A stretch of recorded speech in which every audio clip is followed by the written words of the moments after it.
नमस्कार, स्वागत है आपका फिफाना हिंदी क्लासेस के YouTube चैनल पर। और इस क्लास में अपन पढ़ रहे थे बाल विकास। बाल विकास में भी क्या चल रहा था अपना, बाल विकास के सिद्धांत। तो सिद्धांतों में कल की क्लास में अपनों ने पढ़ा था चोम्स्की का सिद्धांत। तो उसी सिद्धांत को अपन आगे बढ़ाते हैं। कुछ दो चार चीजें महत्वपूर्ण थी जो उसमें बच गई थी, तो उन चीजों को आज अपन देखते हैं। तो बाल विकास की ये क्लास है और बाल विकास में भी अपन सिद्धांत पढ़ेंगे।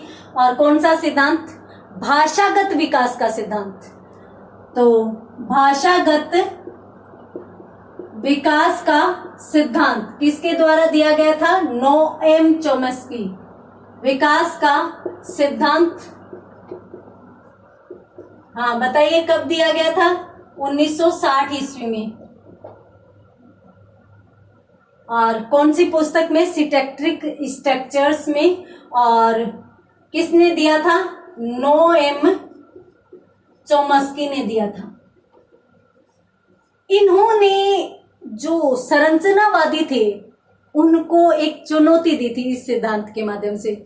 1960 में संरचनावादियों के समक्ष एक चुनौती आ गई थी। और वो कौन सी चुनौती थी? जो इन्होंने बताया है ना कि ये जो यूनिवर्सल जनरेटिव ग्रामर, जो मैंने आपको कल बताया था, जिसे अपन हिंदी में सार्वभौमिक व्याकरण कह रहे थे। तो इसमें अपन यूं कह सकते हैं, ये चीज आप नोट लगाकर लिखना।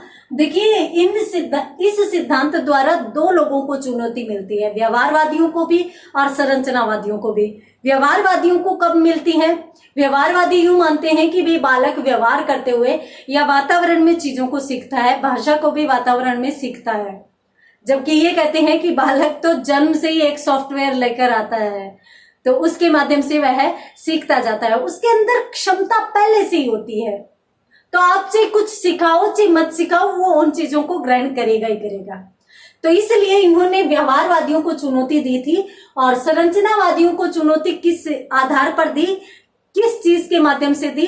तो सार्वभौमिक व्याकरण के माध्यम से संरचनावादियों को भी चुनौती दे दी, क्योंकि संरचनावादी भी जो विचारधारा मानते हैं उसके विपरीत ये कहते हैं कि भाई बालक है जो हमारा व्याकरण का शेड्यूल होता है, वर्ण, शब्द और वाक्य। तो उनको बालक है वो शब्दों को पकड़ता है, शब्दों को पकड़ता जाता है, फिर स्वयं वाक्यों का निर्माण करना, अपने हिसाब से अलग अलग प्रकार के वाक्यों का निर्माण करना सीख जाता है। तो ये बात इन्होंने कही। तो हम यहाँ पर कह सकते हैं कि 1960 ईस्वी में चोम्स्की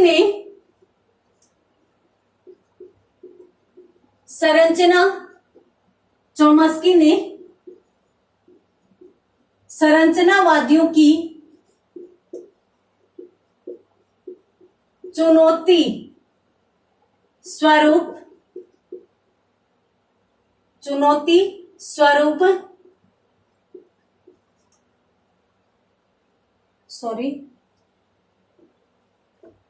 संरचनावादियों को चुनौती स्वरूप लिख दो, चाहे की चुनौती स्वरूप लिख दो। स्वरूप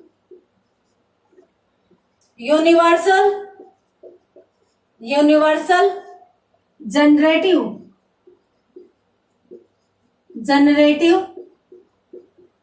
ग्रामर की नींव रखी। 1960 में प्रथम विद्वान थे चोम्स्की, जिन्होंने इसकी यूनिवर्सल ग्रामर की जो नींव रखी। ये जो यूनिवर्सल जनरेटिव ग्रामर है, इसको अपन एक और नाम से भी जान सकते हैं। क्या? जिसे कहीं भी ऐसे हो कि भाई दूसरा शब्द आ जाए, तो ऐसा नहीं हो कि भी अपन ने देखा हुआ ही नहीं हो। Transformational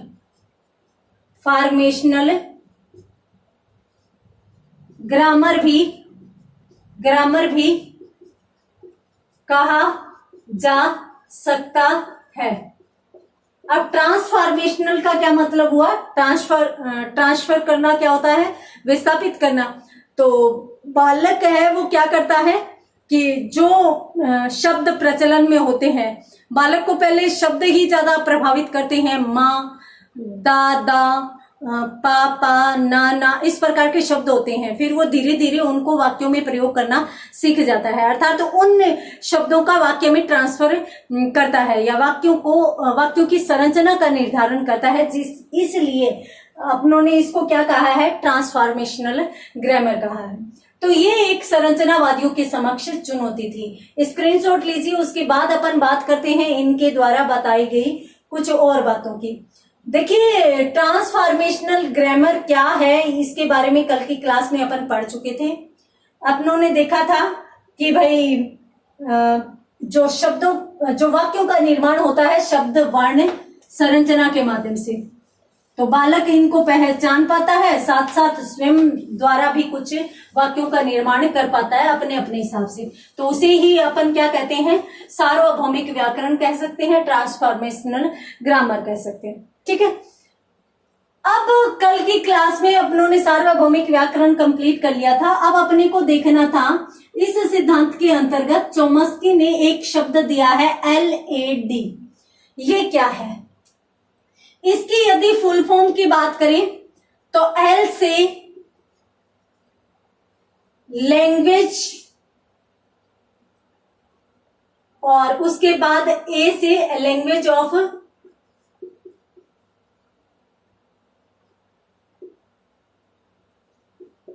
acquisition, language of acquisition device, ये इसकी फुल फॉर्म रहती है। लैंग्वेज ऑफ एक्विजिशन डिवाइस ये क्या है? ये एक ऐसा काल्पनिक मॉडल है जिसकी कल्पना किसने की है? जिसकी कल्पना की है चोम्स्की ने यूं कहा है कि भाई बालक के मस्तिष्क में एक इस प्रकार की मशीन होती है, इस प्रकार का एक यंत्र लगा होता है जो बालक को भाषा सीखने के लिए तैयार करता है, या फिर यूं कहें कि बालक में भाषा सीखने की सहज प्रवृत्ति का विकास करता है। तो इसे अपन यूं भी कह सकते हैं कि काल्पनिक मॉडल जो बालक में भाषा सीखने की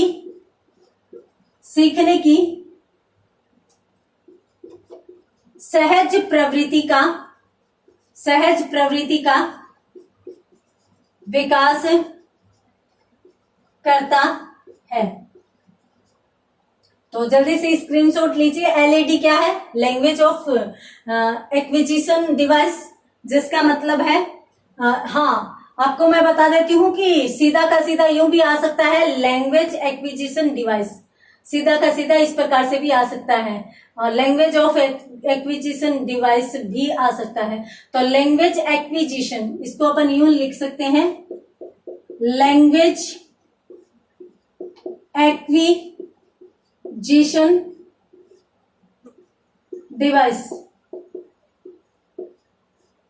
लैंग्वेज एक्विजिशन डिवाइस क्या है? एक काल्पनिक मॉडल है। देखिए ऐसा कोई यंत्र मस्तिष्क में है या नहीं है वो बात अलग है, ये काल्पनिक है। ये चोम्स्की की कल्पना है कि भाई हमारे मस्तिष्क में एक प्रकार का यंत्र होता है जो बालक में सीखने की क्षमता का सहज ही विकास करता है, तो सहज प्रवृत्ति का विकास करता है। जल्दी से स्क्रीनशॉट लीजिए, उसके बाद अपन देखते हैं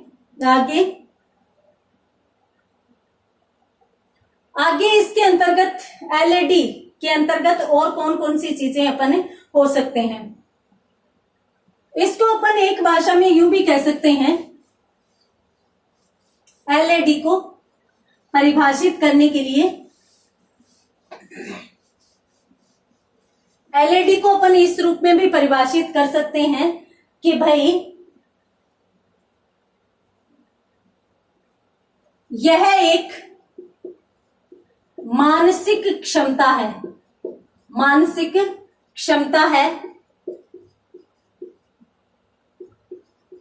जिसके द्वारा बालक संचार तथा भाषाई संचार तथा भाषाई संरचनाओं को सीखता है अथवा आत्मसात करता है। ये लीजिए, भी एक मानसिक क्षमता के लिए कहा गया है कि बच्चा जब जन्म लेता है तो उस समय उसके मस्तिष्क में ऐसी क्षमता होती है, ऐसी पावर होती है कि जिसके माध्यम से वह अपने आप शब्दों को ग्रहण करता जाता है। आप कुछ भी नहीं सिखाओगे तब भी 4 वर्ष का बालक वाक्य बोलने लग ही जाएगा, चाहे आप कुछ भी मत सिखाइए। क्यों? क्योंकि उसके अंदर वो क्षमता है, वो अपने आप ही उन चीजों को ग्रहण करता जाएगा। तो सीधी की सीधी भाषा में तो अपन ये कह सकते हैं भी एक मानसिक क्षमता है जिसके द्वारा बालक है वो सीधे ये भी कहें भी ये तो हो गया कि संचार का मतलब बालक अभिव्यक्ति कर सके, बालक अपने विचारों को दूसरे तक पहुंचा सके। भाषाई संरचना का मतलब है कि भाई वर्ण से लेकर वाक्य बनने की पूरी संरचना को जान सके। तो बालक में अपने विचार दूसरे को पहुंचाने की और साथ साथ ये जो वर्ण से वाक्य बनने तक की पूरी प्रक्रिया है उसको वह सीखता है, और उसको सीखने की क्षमता ही क्या कहलाती है? एलईडी कहलाती है। तो इस प्रकार से इन्होंने परिभाषित किया है। मैं इसको यदि और अधिक शब्द दूं या और अधिक सीधे तरीके से बताऊं तो भाई ये एक ऐसी मानसिक क्षमता है जो बालक को अधिग्रहण हेतु तैयार करता है। अर्थात बालक के अंदर मानसिक क्षमता है जो उसे भाषा अधिग्रहण के लिए तैयार करेगी। वो कुछ भी करके भाषा को अधिग्रहण कर ही लेगा, भाषा को सीख भी लेगा, चाहे उसे कोई सिखाए और नहीं सिखाए। और इसके लिए इन्होंने यूं भी कहा है कि भाई बालक के पास सीमित सेट होता है। सीमित सेट का मतलब इन्होंने क्या कहा है कि बालक के पास शब्दों का सीमित सेट होता है। अब ये जो सीमित सेट है उसे इन्होंने क्या कहा है? लेक्सिकॉन कहा है। लेक्सिकॉन क्या है?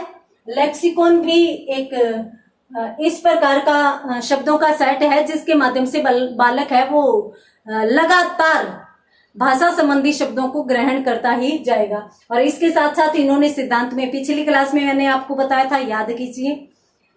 इन्होंने यूं कहा कि भाई बालक है वो जन्म के बाद और पूर्व किशोरावस्था तक इस दौरान ज्यादा सीखता है। इसका क्या मतलब है कि बालक में इस समय भाषागत क्षमता या भाषा सीखने की क्षमता अधिक होती है, तो इसलिए वो उस समय ज्यादा सीखेगा। तो यहाँ पर स्क्रीनशॉट लीजिए और उसके बाद बात करते हैं अपन आगे। बालक में शब्दों का सीमित सेट होता है जिसे लेक्सिकॉन कहा जाता है, जिसके माध्यम से बालक है वो निरंतर शब्दों को प्राप्त करता जाता है। ये चीज अपनों ने देखी ली है। उसके बाद अंत में एक चीज और बचती है जिसको भी अपन देख लेते हैं।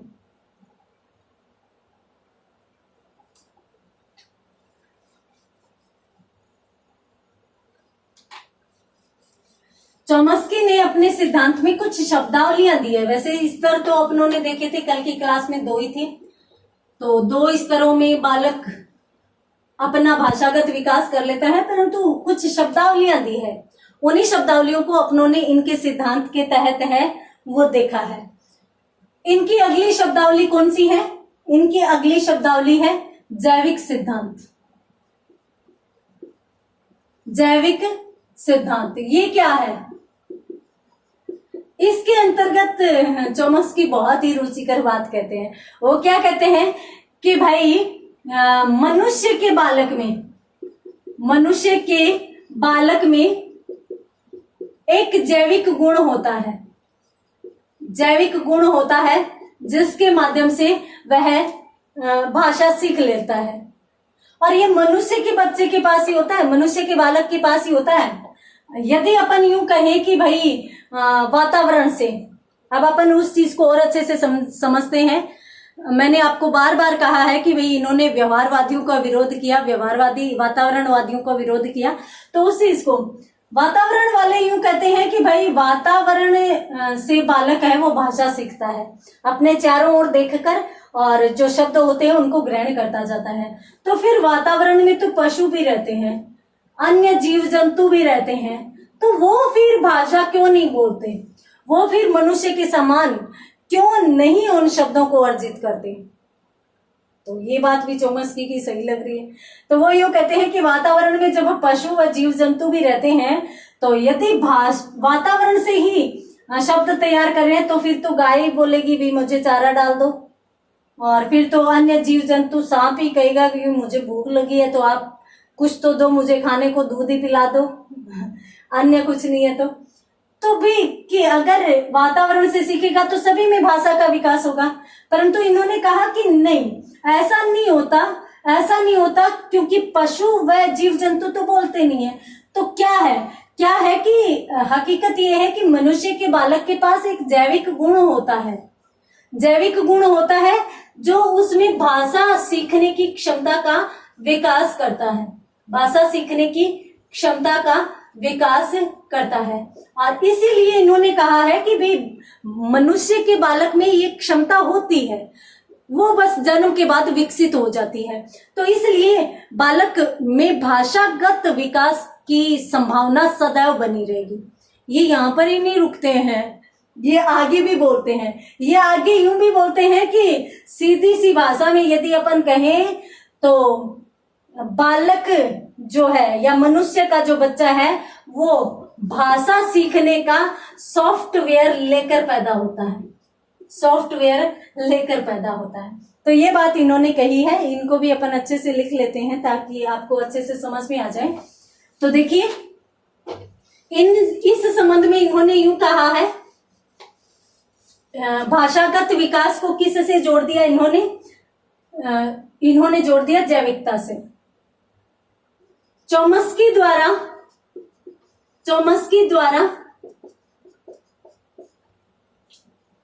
यह प्रतिपादित किया गया कि मनुष्य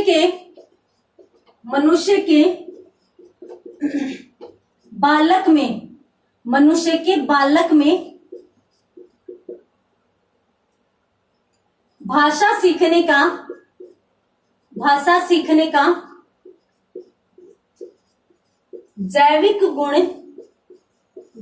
गुण विद्यमान रहता है। जल्दी से स्क्रीनशॉट लीजिए, फिर अपन आगे भी देख लेते हैं उन्होंने और क्या चीज कही है कि मनुष्य के बालक के पास भाषा सीखने का जैविक गुण विद्यमान रहता है। इसके बाद इन्होंने कहा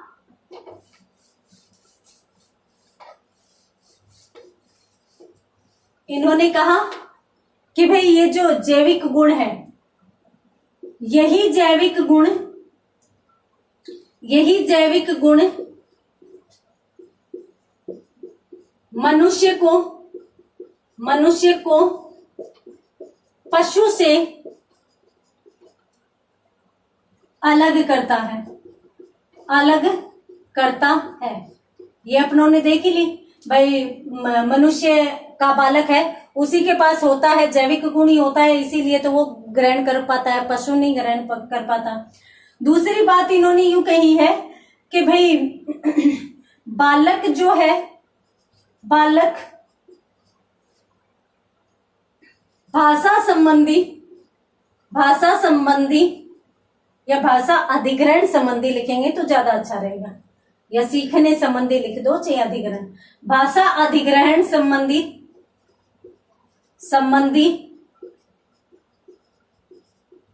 सॉफ्टवेयर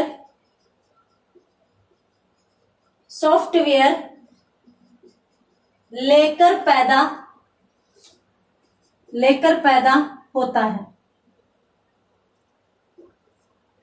सॉफ्टवेयर लेकर पैदा होता है। ये देखिए, ये बात इन्होंने कही है। तो जल्दी से स्क्रीनशॉट लीजिए और उसके बाद अपन बात करते हैं। एक चीज और बचती है, उसको भी अपन यहाँ पर देख लेते हैं कि इन्होंने अंत में अपने सिद्धांत में, इनके सिद्धांत की तो लगभग सारी की सारी बातें हैं वो कंप्लीट हो चुकी है। मैं यहाँ पर आपको बता देती हूँ कि भाषा से संबंधित है वो विचार इन्होंने नहीं दिए, अनेक अन्य विद्वानों ने भी दिए हैं, जिनमें जीन पियाजे हैं। जीन पियाजे ने भी भाषा संबंधी विचार दिए हैं। इन्होंने भी कहा है कि भाई बालक है वो लगभग 4 वर्ष के मध्य, जन्म के बाद 4 वर्ष तक है वो भाषा संबंधी गुणों को अर्जित कर लेता है। इसी के बाद यदि अपन वाइगोट्स्की की बात करें तो वाइगोट्स्की भी कहते हैं कि भी भाषा के गुण या भाषा संबंधी क्षमता बालक है वो अंतःक्रिया, अंतःवाक, वाक का मतलब आपस में बोलकर या अंतः क्रिया करके, और वो गुण अर्जित कर देता है। तो इस प्रकार से अनेक लोगों ने भाषा संबंधी क्षमताओं की चर्चा की है। अनेक लोगों ने, अनेक मनोवैज्ञानिकों ने भाषा संबंधी विचार दिए हैं। तो यहाँ पर जो सबसे महत्वपूर्ण विचार माने जाते हैं वो किसके माने जाते हैं? चॉम्स्की के माने जाते हैं। तो इसीलिए अपनों ने यहाँ पर देखा। यहाँ पर इस सिद्धांत के बारे में संक्षिप्त चर्चा अपन फिर से करने वाले हैं क्योंकि दूसरी क्लास होगी, परंतु उससे पहले मैं एक बार बता देती हूँ कि भाषा को प्रभावित करने वाले कारक कौन से हैं। प्रभावित करने वाले कारक, भाषा को कौन से कारक है वो प्रभावित कर सकते हैं, देखते हैं। देखिए, भाषा संबंधी क्षमता को सर्वाधिक प्रभावित तो करता है स्वास्थ्य। व्यक्ति जो है वो स्वस्थ ही नहीं है तो वो उसका ध्यान सिर्फ और सिर्फ स्वास्थ्य की तरफ रहेगा, मैं ठीक होना चाहिए। उसका भाषा संबंधी यानी भाषा में जो नवीन शब्द आ रहे हैं, जो नई नई भाषाएं हैं, उसको सीखने में उसको रुचि नहीं रहेगी, उन चीजों की तरफ से उसका ध्यान अलग हो जाएगा। तो इसलिए सबसे पहले अपन मानेंगे कि भाई स्वास्थ्य जो है वो भाषा संबंधी विकास को प्रभावित करने वाला महत्वपूर्ण कारक हो सकता है। इसके साथ साथ व्यक्तित्व।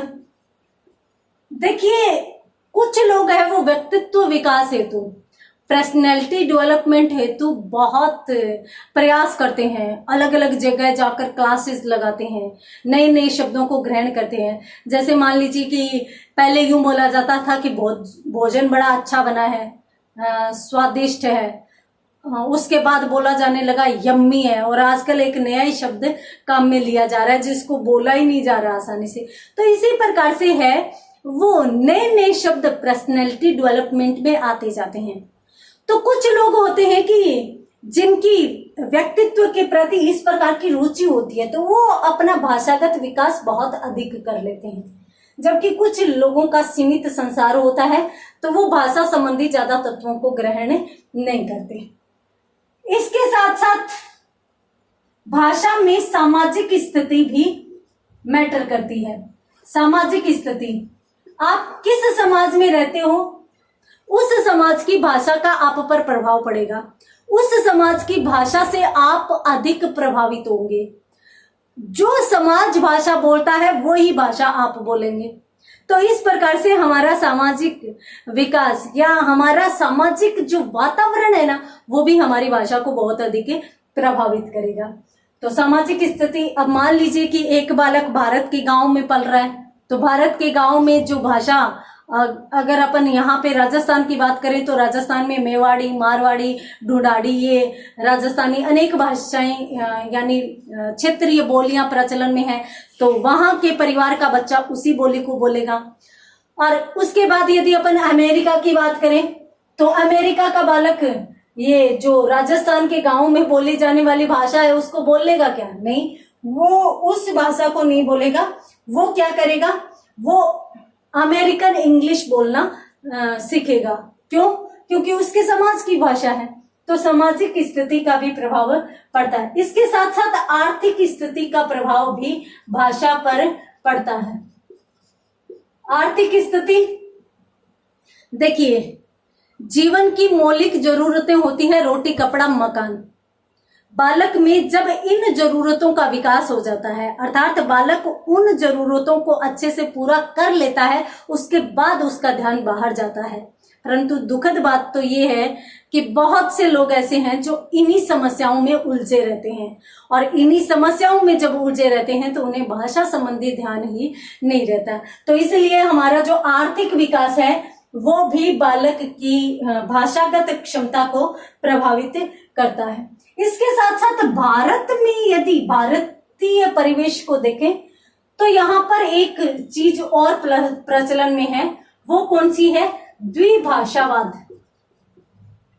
द्विभाषावाद। हमारे यहाँ एक भाषा नहीं है। अब कुछ जगह पर कुछ देशों की एक मातृभाषा होती है और लगभग लोग उसी में बात करते हैं, जबकि हमारे यहाँ हम लोग ये चाहते हैं कि भाई राजस्थानी को मान्यता मिले और हम राजस्थानी में बात करें। कुछ लोग इंग्लिश के पक्षधर हैं, कुछ लोग अपनी जो भी भाषाएं हैं, तो और भारतीय संविधान में भी लगभग जो भाषाएं हैं वो दी गई है। तो अक्सर है वो ये भी होता है, इतनी आगे बढ़ जाती है ये चीजें कि लोग आपस में विवाद करने लग जाते हैं कि हमारी भाषा को मान्यता दो, हम इसी भाषा में बात करेंगे। तो ये बड़े दुख की बात है। हमारे यहाँ हिंदी और इंग्लिश दो भाषा, द्विभाषावाद तो चल ही रहा है, दो भाषाएं तो प्रचलन में है ही है। और इसके साथ साथ यहाँ पर ये चीजें भी आ जाती है कि क्षेत्रीय भाषाओं को भी मान्यता देने के लिए लोग खड़े हो जाते हैं। तो इसलिए हमारे यहाँ भाषागत विकास पूरा नहीं हो पाता। क्यों? क्योंकि सब जगह असमंजस की स्थितियां बनी रहती है। यदि हमारे भारत में भी सब लोगों की एक भाषा हिंदी कर दी जाए तो हिंदी का विकास बहुत होगा, हिंदी का विकास संभव भी होगा। तो इसलिए द्विभाषावाद है, ये भी भाषा के विकास को प्रभावित करता है। इसके साथ साथ प्रशिक्षण। अब इस प्रशिक्षण शब्द के अंतर्गत मैं दो चीजों को लूंगी। सबसे पहले तो मैं लूंगी प्रशिक्षित शिक्षकों को। यदि प्रशिक्षित शिक्षक है तो वो अच्छी भाषा का ज्ञान बच्चों को करवा पाएंगे। हालांकि माता पिता की भाषा भी मायने रखती है, परंतु बालक जैसे ही बाहर जाता है तो बाहरी भाषा को वो ग्रहण कर लेता है, तो वो सीख लेता है और बाहर के लोगों के साथ वो उसी में व्यवहार करता है। तो इसलिए बाहर की भाषा जिन लोगों से वह मिलता है उनकी भाषा भी बहुत अधिक यहाँ पर महत्व रखती है। तो इसलिए प्रशिक्षित शिक्षकों द्वारा बच्चों को अच्छा प्रशिक्षण भाषा का दिया जाना चाहिए। और इसके साथ साथ एक और चीज है जो इस संबंध में महत्वपूर्ण योगदान रखती है, लिंगीय भिन्नता। देखिए, महिलाएं, लड़कियां भाषा में बहुत जल्दी परिवर्तन कर लेती है, बहुत जल्दी नए शब्दों को सीख लेती है। जहां भी जाती है कुछ शब्दों को लेकर जाती है तो कुछ शब्दों को देकर भी आती है, जबकि पुरुषों में ऐसा नहीं होता। पुरुष अपनी भाषा नहीं छोड़ता, पुरुषों में ये नहीं होता। लड़कियां अपने आप को अच्छा दिखाने के लिए और अपने व्यक्तित्व की पहचान दूसरे पर छोड़ने के लिए और ज्यादा से ज्यादा शब्दों को बदलती रहती है, शब्दों का अधिग्रहण करती रहती है। तो लड़कियों की भाषा, महिलाओं की भाषा में बहुत अधिक परिवर्तन देखने को मिलता है, बहुत अधिक विकास देखने को मिलता है बजाय पुरुषों के। तो लिंग भेद ये कहते हैं कि जन्मजाति होता है, महिलाओं में ज्यादा सीखने की क्षमता होती है और सीखने की भाषा, और दूसरी बात महिलाओं का इसके प्रति आकर्षण भी बहुत होता है भाषा के प्रति, जबकि पुरुषों का नहीं होता। तो इसलिए ये चीज भी है वो प्रभावित करती है। तो स्क्रीनशॉट लीजिए, ये चीजें हैं कौन सी, भाषा को प्रभावित करने वाले विभिन्न कारक। भाषा को प्रभावित करने वाले विभिन्न कारक हो गए। उसके बाद अपन बात करते हैं, देखिए चोम्स्की के सिद्धांत में मैंने आपको शुरू में एक चीज बताई थी, कौन सी, चोम्स्की के सिद्धांत के विभिन्न नाम बताए थे और मैंने आपको कहा था कि भी ये नाम है वो मैं अंत में अच्छे से समझाऊंगी और अंत में ही आपको अच्छे से समझ में आएंगे। देखिए, इस सिद्धांत के अन्य नामों की यदि अपन बात करें तो यहां पर अन्य नामों में सबसे पहले मैंने आपको बताया था जन्मजात सिद्धांत। कौन सा? जन्मजात सिद्धांत बताया था। अब जन्मजात सिद्धांत कौन सा होता है कि बालक है वो जन्मजात क्षमताओं के अनुसार भाषा का विकास करता है, सीखता है। वो किसी का अनुकरण नहीं करता, वो किसी की नकल नहीं करता। उसके अंदर खुद में क्षमता होती है, जिस क्षमता के अनुसार वह भाषा का अधिग्रहण करता है। तो इन्होंने इस जन्मजातता को भाषा से जोड़ा, इसीलिए इस सिद्धांत को जन्मजात सिद्धांत भी नाम दिया गया है। अब क्लियर हो गया? जन्मजात क्यों दिया गया? क्योंकि भाषा की क्षमता बालक में जन्मजात होती है, वो उस क्षमता के अनुसार ही। और कहते हैं कि भी जिस बालक में ये क्षमता नहीं होती, मान लीजिए कि कोई बालक में विकलांगता हो, तो वो भाषा ग्रहण नहीं करेगा। और यदि वातावरणवादी यूं कहते हैं कि भाई हम वातावरण में रखकर बालक को कुछ भी सिखा सकते हैं, तो बालक में यदि भाषा संबंधी विकलांगता है तो आप उसको बोलने में सक्षम कर दीजिए, हम भी मान लेंगे। तो जन्मजात सिद्धांत इसलिए इसे कहा जाता है। दूसरा मैंने ये भी बताया था कि भाई इस सिद्धांत को जैविक सिद्धांत भी कहा जाता है। बताया था जैविक सिद्धांत। अब जैविक सिद्धांत क्यों कहते हैं, अभी अपनों ने आज की क्लास में ही पढ़ा। क्यों? इन्होंने यूं कहा है कि मनुष्य के बालक में जैविक गुण होता है जिसके माध्यम से वह भाषा अधिग्रहण करता है। ये गुण ही मनुष्य के बालक को या मनुष्य को पशु से अलग करता है। क्यों? क्योंकि इसी गुण के तहत वह अपने अंदर भाषा का विकास कर लेता है और तभी वह बोल पाता है। तो इन्होंने यूं कहा कि भाई मनुष्य में एक जैविक गुण होता है जिसके माध्यम से वह भाषागत विकास करता है, इसलिए इसे जैविक सिद्धांत भी कहा गया। ठीक है। इसके साथ साथ मैंने आपको बताया कि भाई इसको परिपक्वता का सिद्धांत भी कहते हैं। परिपक्वता का सिद्धांत, भाषागत परिपक्वता, सीधा परिपक्वता मत कर देना, भाषागत परिपक्वता का सिद्धांत भी कहते हैं। अब भाषागत परिपक्वता का सिद्धांत क्यों कहते हैं? क्योंकि चोम्स्की ने एक बात कही है। चोम्स्की ने यूं कहा है कि बालक के अंग जैसे जैसे परिपक्व बनेंगे, बालक का भाषा पर नियंत्रण स्थापित हो जाएगा और अंगों की परिपक्वता पर ही भाषा निर्भर करती है, इसलिए इसे परिपक्वता का सिद्धांत भी कहा जा सकता है। अंगों पर परिपक्वता का मतलब क्या है? अंगों की परिपक्वता का मतलब क्या है कि जो बहुत ही छोटा बालक है, मान लीजिए 3-4 साल का बालक है, वो कठिन शब्द और कठिन वाक्य नहीं बोल पाएगा। क्यों? क्योंकि वो जैसे चाहे वैसे शब्दों का उच्चारण नहीं कर पाता, जैसे चाहे अपने उच्चारण के अंगों का प्रयोग नहीं कर पाता। क्यों? क्योंकि उसने अभी तक उन पर नियंत्रण स्थापित नहीं किया है। वो नियंत्रण कब स्थापित करेगा? उम्र के अनुसार। तो उम्र के अनुसार वो उन पर नियंत्रण स्थापित करेगा, उन अंगों में परिपक्वता आ जाएगी। वो अंग कौन कौन से हैं? ये सारे के सारे जो हमारे बोलने में सहयोग करते हैं। हमारे बोलने में सहयोग कौन करते हैं? फेफड़ों में कंपन होता है, वायु उठती है, मुंह में आती है, तो गला, मुंह में भी दांत, होठ, जीभ, ये सारी की सारी चीजें हैं। ये सारे के सारे अंग हैं। इन अंगों में जैसे जैसे आयु के अनुसार परिपक्वता आएगी और जैसे जैसे परिपक्वता आएगी वैसे वैसे वह भाषा पर नियंत्रण स्थापित कर लेगा, इसलिए इसे परिपक्वता का सिद्धांत भी कहते हैं। इसे अनुबंध का सिद्धांत भी कहते हैं। अब अनुबंध में मैंने आपको क्या बताया था? अनुबंध में बताया था कि भाई जब बालक बहुत छोटा होता है तो उसको वस्तु दिखाकर सिखाना पड़ता है कि बेटा ये चीज है। आप बालक ने कभी मान लो कि कोई चीज देखी नहीं, मान लीजिए कि बालक ने चेयर नहीं देखी, कुर्सी नहीं देखी। अब आपने यूं कह दिया कि बेटा कुर्सी लेकर आओ, बेटा चेयर लेकर आओ। आप इसके 3-4 जितने भी आपको इसके संबंध में शब्द याद है वो सारे के सारे उसके सामने बोल दो, बालक नहीं ला पाएगा।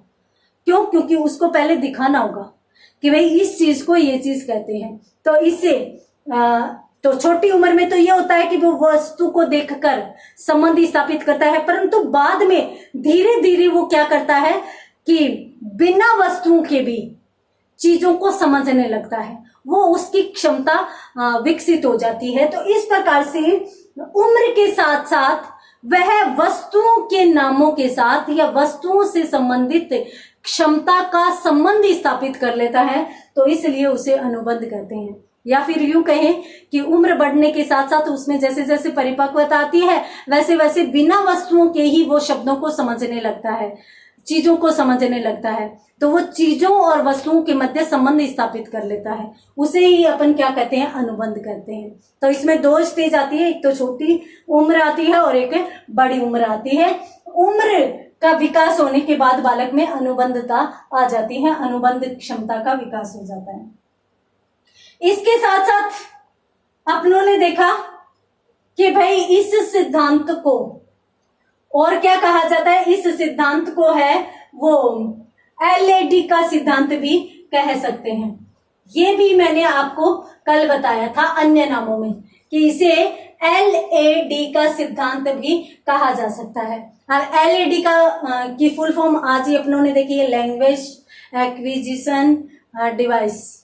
ये क्या है, एक काल्पनिक मॉडल है, एक मानसिक क्षमता है जिसके अनुसार बालक है वो सीखने की क्षमता का विकास करता है। ठीक है, सीखने की क्षमता का विकास करता है और ये सीखने संबंधी एक यंत्र होता है, एक सॉफ्टवेयर होता है जो बालक के मस्तिष्क में जन्म से ही होता है, जिसके माध्यम से वह भाषा संबंधी तत्वों का अधिग्रहण करने लग जाते हैं। तो इस प्रकार से इन्होंने LAD का नियम इस सिद्धांत में दिया, तो इसलिए इसको LAD का सिद्धांत भी कहते हैं। और इसके साथ साथ इसे ट्रांसफॉर्मेशनल ग्रामर, ट्रांसफॉर्मेशनल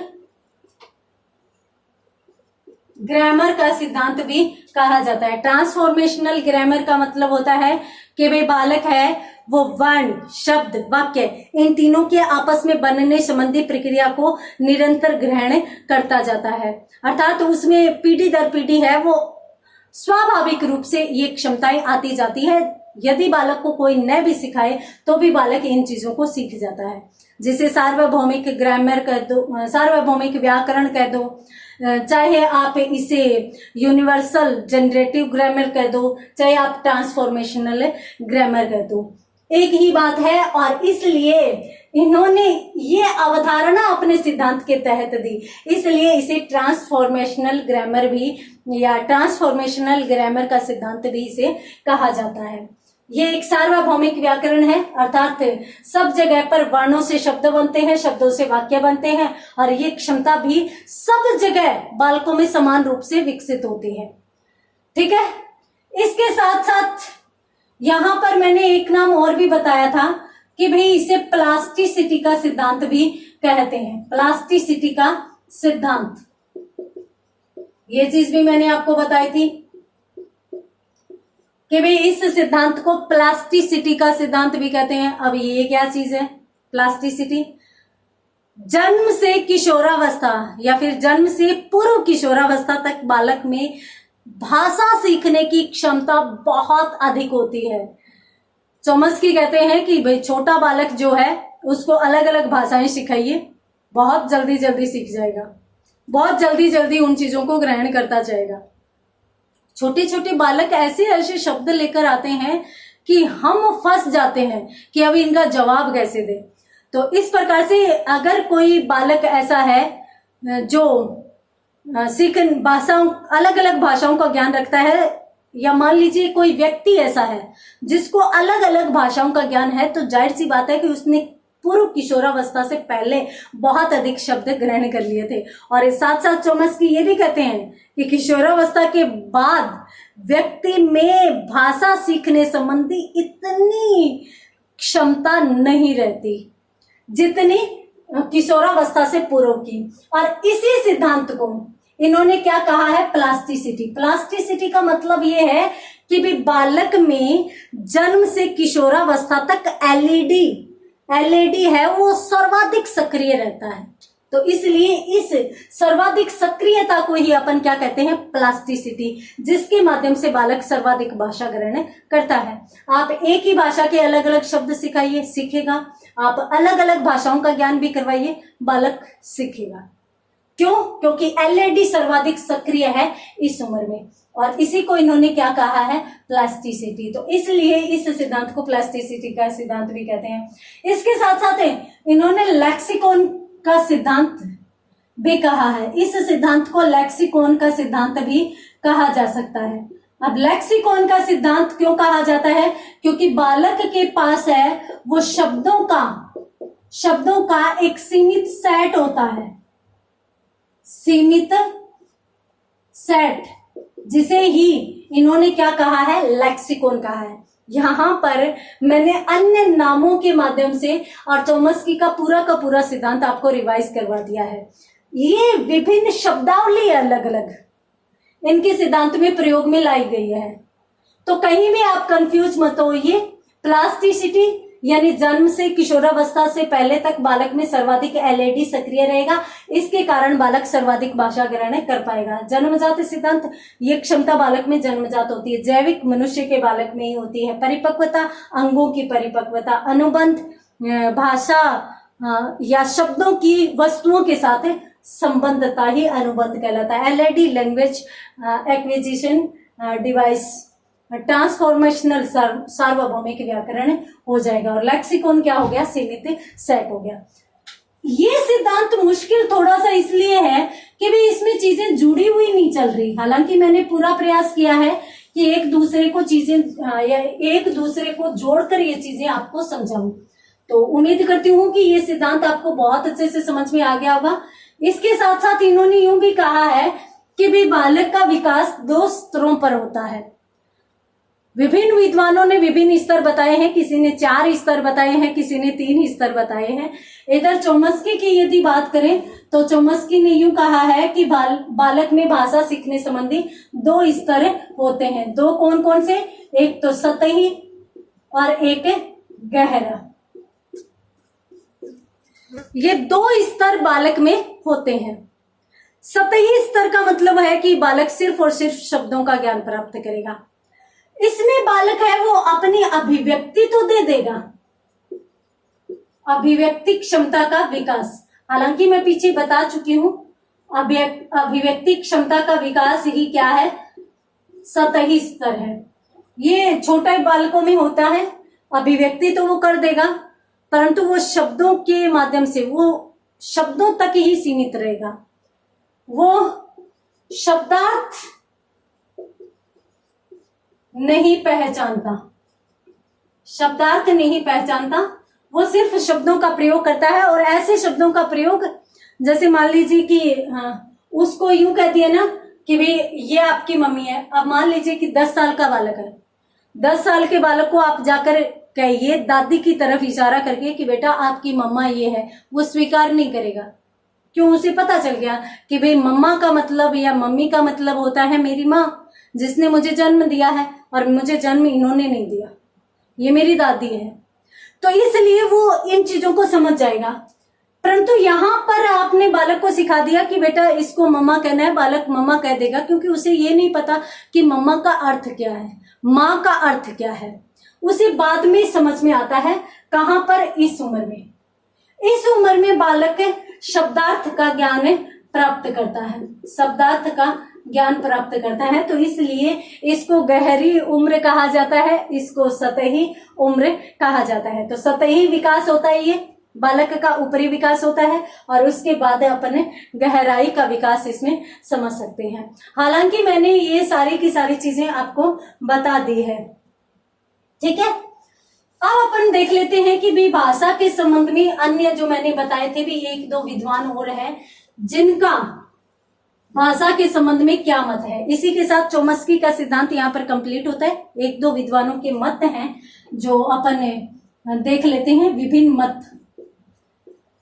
अपन देखते हैं जीन पियाजे के अनुसार। जीन पियाजे के अनुसार इन्होंने एक कल्पना की है, और किसकी कल्पना की है? अहम केंद्र की। अहम केंद्र की इन्होंने कल्पना की है कि भी बालक में अहम केंद्र होता है जिसके माध्यम से वह भाषा सीखने के लिए अपने आप को प्रेरित करता है। ठीक है, और इसके अनुसार क्या होता है कि भाई बालक 2 से 4 वर्ष की उम्र में भाषा विकास करता है।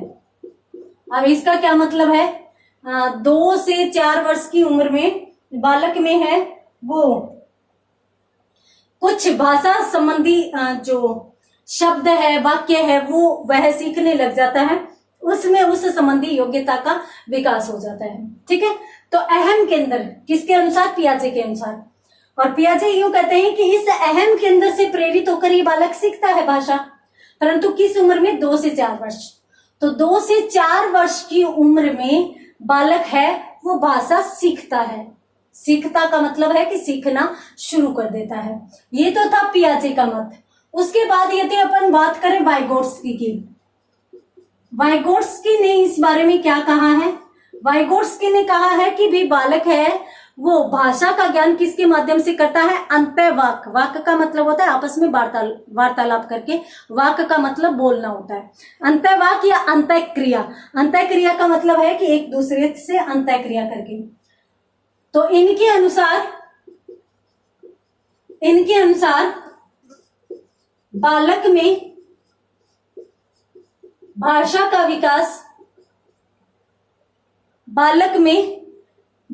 का विकास कैसे होता है, अंतःवाक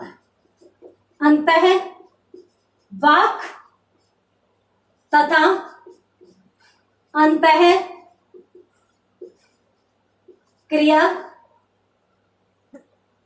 इनके अनुसार बालक में भाषा का विकास अंतःवाक तथा अंतःक्रिया द्वारा होता है।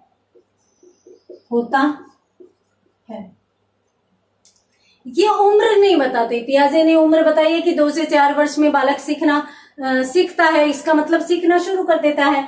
अंतःवाक, वाक का मतलब बोलना, तो आपस में बोलकर वार्तालाप करके, और अंतःक्रिया करके।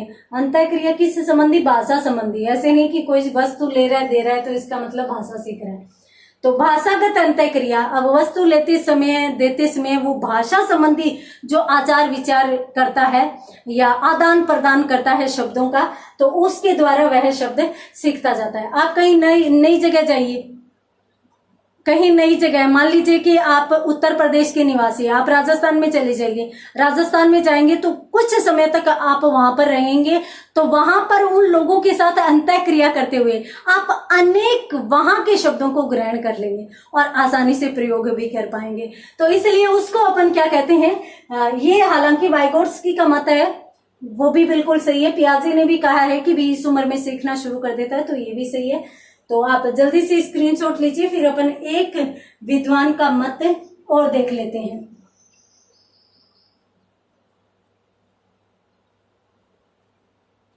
तो यहां पर अपनों ने पियाजे और वाइगोट्स्की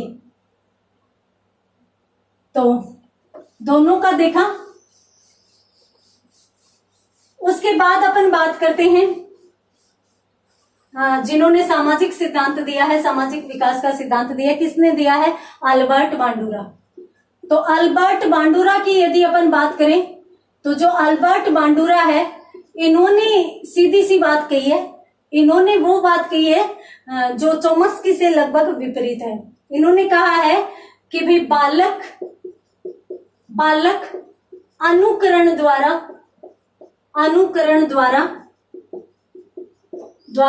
भाषा सीखता है। ये लीजिए, अल्बर्ट बांडुरा ने क्या कहा कि बालक अनुकरण से भाषा का विकास करता है या भाषा सीखता है। हालांकि एक बात याद रखना कि अनुकरण से संबंधित जो भाषागत सिद्धांत दिया था वो वैलेंटाइन का है। ठीक है, तो आज की क्लास में इतना ही, और इसी के साथ बाल विकास के सभी सिद्धांत हमारे यहाँ कंप्लीट होते हैं। तो मिलते हैं अगले टॉपिक के साथ अगली क्लास में, तब तक के लिए धन्यवाद।